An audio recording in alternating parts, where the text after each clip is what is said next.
Hello students, so now we are starting our syllabus.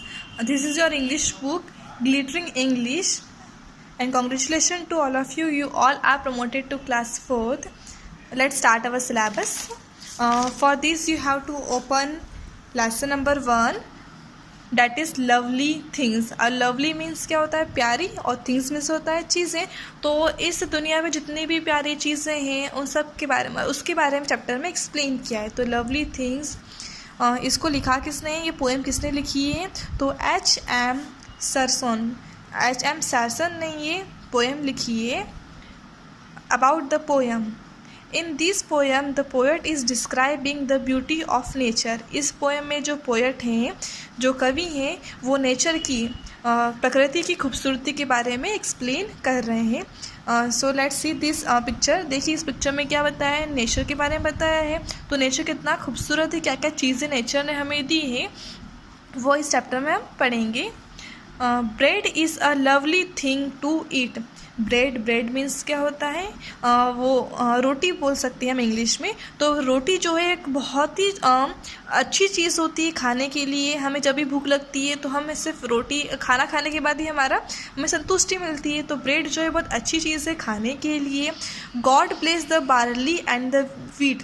तो God जो है, जो ईश्वर है, वो हमें आशीर्वाद दे. बार्ली मीन्स क्या होता है, अनाज. तो यदि जब अनाज होगा या जब गेहूँ उगेंगे तभी तभी हम कुछ ना कुछ खा पाएंगे. तो भगवान जो है या ईश्वर जो है आशीर्वाद दे किसे, अनाज को, कि अनाज अच्छा उगे. A lovely thing to breathe is air. बहुत अच्छी चीज़, बहुत प्यारी चीज़ सांस लेने के लिए क्या है, हवा है, जिसको हम अंदर लेते हैं. तो God place the sunshine everywhere. और गॉड जो है, ईश्वर करे कि हर जगह जो है, हर दिन जो है, हर जगह सनशाइन, सूर्य ऐसे ही चमकता रहे और हवा ऐसे ही प्योर रहे. The earth's lovely place to know. Earth क्या है, एक बहुत ही प्यारी जगह है उसके बारे में जानने के लिए, वहाँ पर रहने के लिए. God place the folks that come and go. ईश्वर जो है आशीर्वाद दी. फॉक्स मीन्स होता है लोग, उन लोगों को जो यहाँ आते हैं और चले जाते हैं. आने और जाने से मतलब है कि हर व्यक्ति क्या होता है कि इस दुनिया में जन्म लेता है और फिर मृत्यु हो जाती है उसकी. तो ये अर्थ जो है बहुत अच्छी जगह है रहने के लिए, जहाँ पे बहुत सारे व्यक्ति जो है रहने के लिए आते हैं और जन्म लेते हैं, अपना रोल प्ले करते हैं और फिर वापस मृत्यु हो जाती है उनकी, चले जाते हैं. अलाइव्स लवली थिंग टू बी. सबसे अच्छी चीज़ क्या है, अलाइव रहना, मतलब ज़िंदा रहना. ज़िंदा रहना एक बहुत अच्छी बात है कि यदि हम जीवित हैं, हमें मनुष्य का जीवन मिला है, तो हम हर चीज़ देख पा रहे हैं, महसूस कर पा रहे हैं, अपनी लाइफ एंजॉय कर पा रहे हैं. गिवर ऑफ लाइफ वी से ब्लेस दी. तो ज़िंदगी देने वाला कौन है, ईश्वर है. तो हम ईश्वर से हम क्या कह रहे हैं कि आप हमें क्या करें, ब्लेस करें. ब्लेस मीन्स होता है आशीर्वाद देना. तो आप अपनी कृपा या अपना आशीर्वाद हमेशा हमारे ऊपर बनाए रखें. तो इस चैप्टर में क्या बताया है कि जो ब्रेड है वो सबसे अच्छी चीज़ होती है रोटी खाने के लिए. और रोटी हम कब खा पाएंगे, जब किसान जो है अच्छे से फसल उगा पाएंगे. तो ईश्वर करे किसानों की फसल बहुत अच्छी उगे. सेकंड में क्या बताया कि सबसे अच्छी चीज़ क्या है, सांस लेने के लिए तो हवा है. तो ईश्वर करे ये जो सन जो है इसी तरह से चमकता रहे और हवा हमेशा प्योर रहे. अर्थ ही एक ऐसी जगह है जो सबसे अच्छी जगह है रहने के लिए, जहाँ पे जीवन संभव है, जहाँ पे क्या होता है, लोग आते हैं और चले जाते हैं. और ज़िंदा रहना और इंसान का जीवन पाना एक बहुत अच्छी बात है कि हम ब्लेस्ड हैं. ईश्वर का आशीर्वाद हमारे ऊपर है कि हम जीवित हैं. तो हम गिवर ऑफ लाइफ, जो लाइफ देने वाला ईश्वर है, हमसे प्रार्थना करेंगे वो अपना आशीर्वाद या अपनी ब्लेसिंग्स हमेशा हमारे ऊपर बनाए रखें. तो now let's see this its exercises. तो फर्स्ट क्वेश्चन है, write T for true for और F for false for the following statement. तो इस स्टेटमेंट में जो ट्रू है उसके लिए आपको टी लिखना है और जो फॉल्स है उसके लिए एफ लिखना है. Bread is a lovely thing to smell. क्या ब्रेड एक बहुत अच्छी चीज़ है स्मेल करने के लिए? तो हम खाने को सूंघते हैं क्या? नहीं. तो क्या आएगा इसमें, false. God bless the barley and the wheat. ईश्वर जो है आशीर्वाद दे कि अनाज अच्छा उगे. तो यस, ट्रू आएगा यहाँ पे. थर्ड वन है, God bless the sunshine everywhere. ईश्वर जो है आशीर्वाद दे कि हर जगह सूर्य चमकता रहे, हर जगह हवा प्योर रहे, तो true. A lovely thing to breathe is sunshine. सांस लेने की सबसे अच्छी चीज़ क्या है? सनशाइन है। तो हम सूर्य की किरणों को सांस के द्वारा लेते हैं क्या? नहीं। तो इसमें क्या आएगा? False. God bless the folks that come and go. ईश्वर जो है अपना आशीर्वाद हमेशा उन लोगों पर बनाए रखे जो आते हैं और चले जाते हैं, तो यस ट्रू आएगा इसमें। नेक्स्ट है फिल इन द ब्लैंक्स। तो फर्स्ट है dash is a lovely thing to eat. तो क्या सबसे अच्छी चीज़ है खाने के लिए? ब्रेड। नेक्स्ट है dash is the lovely thing to breathe. सबसे अच्छी चीज़ क्या है? प्यारी चीज़ क्या है सांस लेने के लिए? तो एयर। तो यहाँ पे क्या आएगा? Air. The dash is a lovely place to live. सबसे अच्छी जगह कौन सी है? तो वो अर्थ है। Next dash bless the sunshine everywhere. Sunshine को आशीर्वाद हमें कौन देगा? तो गॉड देंगे।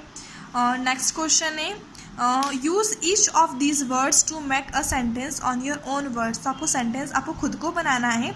ब्रेड। ब्रेड मीन्स मैंने बताया यहाँ पे रोटी है, इसका मतलब सनशाइन मतलब सूर्य की किरण है जो हर जगह सन चमकता रहता है। वीट। वीट मीन्स यहाँ पे क्या है? अनाज, गेहूँ। Next breathe. ब्रीथ मीन्स होता है सांस लेना। तो इन चारों के सेंटेंस आपको खुद को बनाना है। नेक्स्ट हम देखेंगे ग्रामर का पोर्शन जो चैप्टर में दिया है। यहाँ पे लिखा है सेंटेंसेस। तो सेंटेंसेस मीन्स क्या होता है? वाक्य।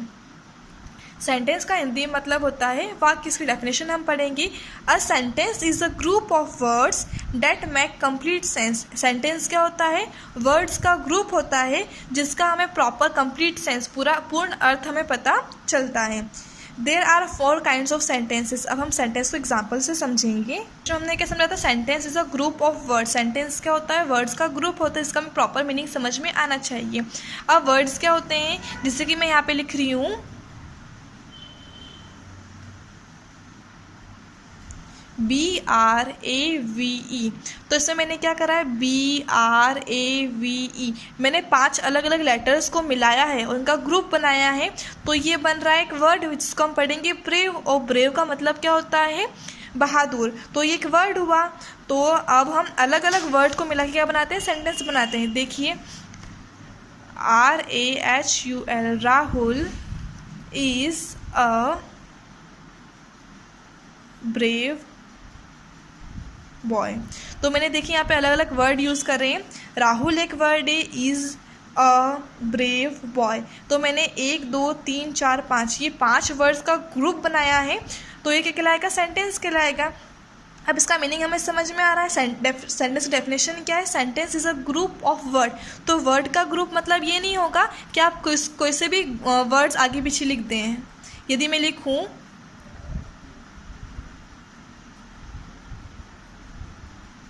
Is a Rahul boy brave, तो इसमें भी देखिए 5 वर्ड है, इसमें भी देखिए 5 वर्ड है। लेकिन is a Rahul boy brave इसका कुछ मीनिंग समझ में आ रहा है क्या? हमें नहीं आ रहा है, इसलिए सेंटेंस नहीं कहलाएगा। सेंटेंस क्या कहलाता है?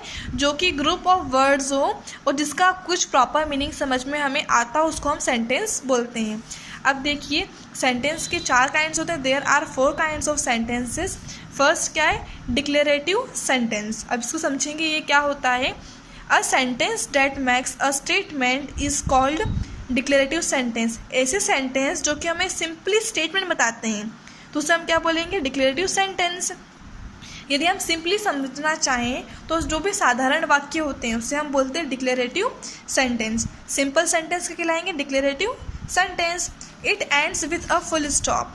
और हमेशा क्या होता है? डिक्लेरेटिव सेंटेंस के बाद फुल स्टॉप लगाना ज़रूरी होता है। जब भी आप किसी सेंटेंस में फुल स्टॉप लगाएंगे तो उसे कंप्लीट माना जाएगा। अदरवाइज जब तक हम फुल स्टॉप ना लगाएंगे तो उसे इनकम्प्लीट माना जाता है। फॉर एग्जांपल देखिए there are trees around the school. School के आसपास क्या है? ट्रीज़ हैं। अब देखिए इसमें एंड में क्या लगा है? Full stop. साधारण वाक्य, इसलिए इसको हम क्या बोलेंगे? Declarative sentence. नेक्स्ट है इंटरोगेटिव सेंटेंस। तो इंट्रोगेटिव सेंटेंस क्या होते हैं? A sentence that ask a question is called an interrogative sentence. ऐसे सेंटेंस जो कि हमसे क्वेश्चन पूछते हैं, जिसमें प्रश्न आ जाए, इसको हम बोलेंगे interrogative sentence. It ends with a question mark. और हमेशा आपने देखा होगा कि सारे क्वेश्चन जितने भी हम क्वेश्चंस पूछते हैं तो उसके पीछे क्वेश्चन मार्क लगाना ज़रूरी होता है। इसका एग्जाम्पल देखिए, एग्जाम्पल क्या दे रखा है इसका, डू यू लाइक मूवीज़, क्या आपको मूवीज़ पसंद है, तो एंड में क्या लगाया हमने, क्वेश्चन मार्क। नेक्स्ट है imperative sentence, a sentence that express a command, a request और advice is called imperative sentence. तो ऐसे सारे सेंटेंस जिसमें हम किसी सामने वाले को कमांड देते हैं कि आपको ये काम करना है, आपको वो काम करना है, ऑर्डर दे रहे हैं हम। तो जब हम किसी व्यक्ति को ऑर्डर देते हैं या फिर हम किसी से रिक्वेस्ट करते हैं कि आप प्लीज़ यह काम कर लीजिए, या फिर हम सामने वालों को एडवाइस देते हैं कि आपको ऐसा कर लेना चाहिए, आप ऐसा कर सकते हैं, तो वो कहलाएगा इम्परेटिव सेंटेंस। तो आपको ये याद रखना है, जब भी किसी सेंटेंस में कुछ ऑर्डर आ जाए या हम सामने वाले से रिक्वेस्ट करें या एडवाइस दें तो हम उसे बोलेंगे इम्परेटिव सेंटेंस। अब देखिए इसका एग्जांपल दिया है, first give me a glass of milk, मुझे दूध का ग्लास दो।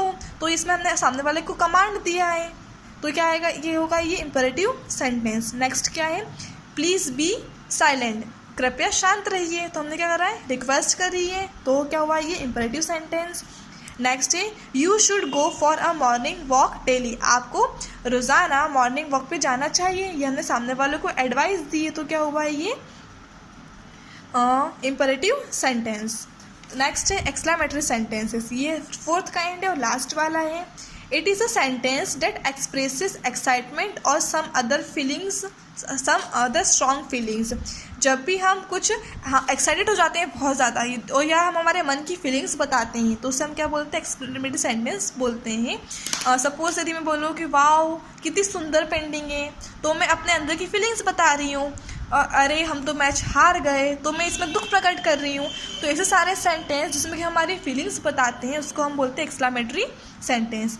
It ends with an exclamation mark, हमेशा क्या होता है, जिस तरह से हम डिक्लेरेटिव के पीछे फुल स्टॉप लगाते हैं, इंट्रोगेटिव के पीछे क्वेश्चन मार्क लगाते हैं, उसी तरह से हम एक्सक्लेमेटरी सेंटेंस के पीछे एक्सक्लेमेशन मार्क लगाएंगे। अब एक्सक्लेमेशन मार्क कैसा होता है, तो एक्सक्लेमेशन मार्क होता है ऐसे, ये होता है एक्सक्लेमेशन मार्क। तो एक्सक्लेमेशन मार्क लगाया जाता है। अब एग्जांपल देखिए, what a beautiful place it is, वाह कितनी सुंदर जगह है ये, हमने हमारी फीलिंग्स एक्सप्रेस करी, देख कर के हम शॉक हो रहे हैं। नेक्स्ट है bravo we won the match, मतलब हम तो मैच जीत गए, हम खुशी एक्सप्रेस कर रहे हैं, तो क्या हुआ एक्सक्लेमेटरी सेंटेंस। अब देखिए नेक्स्ट क्वेश्चन दिया है, read the sentences given below and write what kind of sentences these are. आपको ये सेंटेंसेस पढ़ना है और यह बताना है ये कौन से सेंटेंस हैं। तो ये जो 8 हैं ये आपको खुद को पढ़ना है और देखना है और फिर बुक में फिल करना है कि कौन सा सेंटेंस है। ओके।